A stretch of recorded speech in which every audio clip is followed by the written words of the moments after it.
Oh, Amanda, just the person I wanted to talk to. You won't believe this, but I've just seen a patient who's actually got a distant relative that was seen by my department a few years ago, and I'm quite certain they have the same condition. Oh, that's a coincidence. Although for me, working in genetics is probably not as unusual. Oh, all right, yeah. But my colleague made the diagnosis in the patient's relative, and the genetic cause was identified. I mean, that's a great pickup. So it would have been even better if I could have tested my patient for that variant. So what's the issue? Well, it looks like the patient's relative didn't give permission for that type of testing.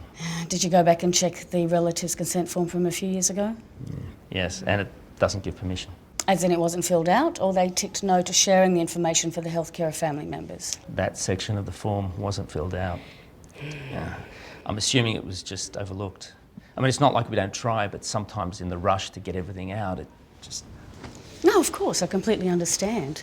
But you're right, if it wasn't ticked, then you can't test your patient based on the relative's results. That would be breaking privacy rules. Which is frustrating because it means we're going to have to start the genetics testing all over again from scratch.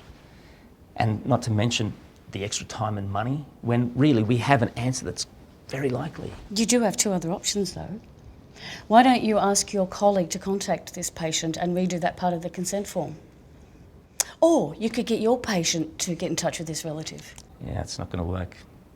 See, my patient's relative hasn't been seen here for ages, and my patient, I think, has lost contact with her. And it would be a bit awkward to get my colleague to contact her out of the blue, so it would have just been so much easier just to fill in that part of the form and spend just an extra minute. Yeah. Yeah. Look, but at least you are using the current consent form and you're thinking about how to share the genetic results with the rest of the family. But sure, doing this all up front would save a lot of time and trouble in the long run. Yeah, I can see that. Well, thanks for the chat, Amanda. I will remind some of the doctors I know that doing this form can actually help. Oh, that would be great, thanks. You know, it might help to explain just how essential this consent form is for helping relatives. Well, beyond being able to just share the test results, it can become the only way to enable testing for, for example, a young asymptomatic adult in the family. We don't have a test for them unless the boxes are ticked. And the same goes for a pregnant family member. Oh yeah, that's right.